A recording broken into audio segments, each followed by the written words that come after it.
So for those wondering, hey, could the Apple Watch get big upgrades in 2023? Well, that's apparently not going to be the case.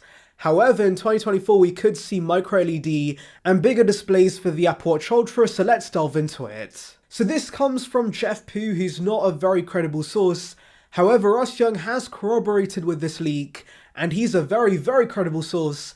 And so yeah, I think this information is legit, we can trust it. So Jeff Poo begins by saying that in 2023, the Apple Watch is going to see a decline in sales, mainly because there won't be big upgrades. Essentially, I'm expecting spec bumps across the boards, maybe new colours, but that's about it. And while I'm fine with that for the Apple Watch Ultra, I do have to be honest guys, it's disappointing the regular Apple Watch is getting yet another year of minor upgrades because the Series 8 was pretty pointless. It did not give us any new features that were actually game-changing, so for the Series 9 to follow suit in that aspect, and also be a simple spec refresh, does kinda suck to be honest. However, let's hope we do see bigger upgrades with the regular watch, maybe a boost in battery life, or maybe the customizable button with the Ultra comes down to the regular watch. I think that would be nice. But of course, as Apple's been doing with the iPhone series, Apple's now going to give exclusive features and all the top-end features to the Ultra first to upsell consumers. And that's exactly what's going to be the case with the Apple Watch Ultra in 2024, because Jeff tells us we could see a micro-LED panel on this. Now for those wondering what micro-LED is, this essentially is the next step in display technology because it has better color accuracy and higher brightness levels compared to OLEDs, and so yeah, this would be a big upgrade. And for those wondering why this is coming to the Apple Watch first, it's because micro-LED is pretty expensive, it's way more expensive than OLEDs, and so to begin with a smaller panel like the Apple Watch that's going to be easier to produce does make sense. And actually, fun fact for you guys, the first OLED Apple product was the Apple Watch, and so beginning the micro-LED transition with the Apple Watch Ultra does make sense. Now what's also interesting is that with this new display tech, we could see a display increase.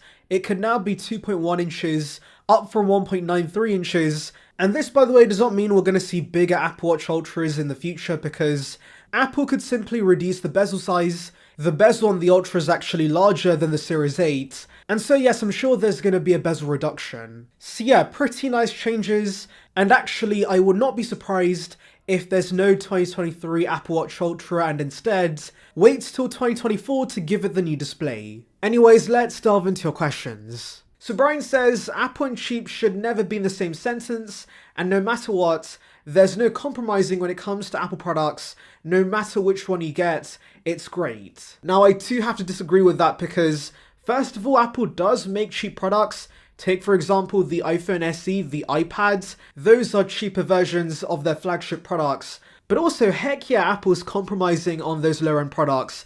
For example, the iPhone SE still reuses the iPhone 6 body, so it has super thick bezels, that home button on the front, and the same goes for the new base iPads, that literally has Apple Pencil 1 support to compromise the experience, and you have to use a stupid dongle instead. However, depending on the price, I am willing to live with these compromises. For example, the iPad 9 has super thick bezels, it still has a home button on the front, but it's a cheap iPad, and it does the job for the most part, so I can forgive those downgrades. So Ihan Ali 7231 says, switching to Apple Silicon was the perfect time to bring back the Macworld conference. Now personally, I couldn't care less about Macworld because fundamentally these are the same events Apple holds on a regular basis with a fancy name. So I don't think we need a Macworld conference in future years because we do have Mac focused events like the 2021 October event and the 2020 November event before it. Also, the Macworld conferences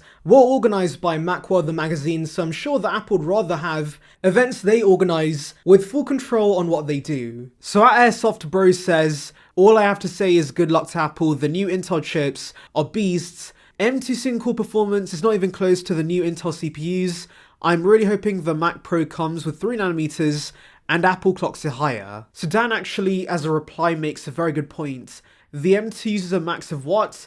30 watts, Intel 241, each chip has its uses, but we'll see what the Extreme on the 3nm can do hopefully soon. And yeah, that's really the main point. Yes, Intel's chips are performing better, but of course, they're using way more wattage, and so Apple Silicon still can't be beaten when it comes to efficiency. And yes, I know this is a Mac Pro, efficiency does not really matter such, and that's a fair point, and I'm sure that Apple will try and max out the performance on this, even if we don't get the Extreme chip. But honestly, it's good news Apple's getting some serious competition now, because that's going to push Apple to give us better chips, and ultimately we get better products. So at Johnny Hogg says, the greatest thing about a 15-inch Air will be the much better speakers, and a bigger battery, and of course a bigger display. And yes, I'm excited for the battery life with the 15-inch Air because we know how efficient the base M2 chips are, so of course putting that in a 15-inch MacBook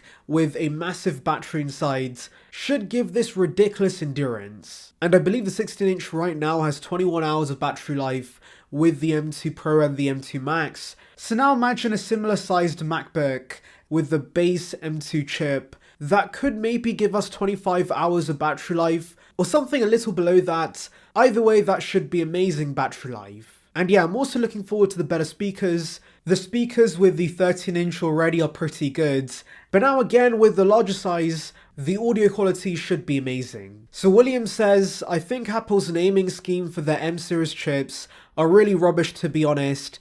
Pro, Max, Ultra, Extreme all mean nothing to me. I get they do it for marketing, but they could simplify the lineup and have M2A, M2B, M2C, M2D and M2E, etc. It would make the lineup look more unified. So I do understand that, but as you say, it comes down to marketing. So of course, M2A, M2B, M2C, that does not sound as exciting as M2 Pro, M2 Max, M2 Ultra, etc. So I don't see Apple switching to letters. As convoluted as the current naming scheme is, it does sound more exciting, which of course helps Apple market their products. So Jay Sparrow regarding alternatives for the iPad 10 says, either iPad Air 4 or 2018 iPad Pro refurbished, and yes, I agree with this. Both of those are much better iPads. They have panels that are laminated, they have better accessories with the 2nd gen pencil and of course Magic Keyboard support, and with the iPad Pro you also get 120Hz and quad speakers. But guys, tell me your thoughts. Do you expect yearly refreshes for the Apple Watch Ultra? Anyways, thank you for watching guys, make sure to like and subscribe for the latest Apple news and rumours. Check out the vehicle above on details regarding Apple's new HomePods, and on that note, see ya peeps.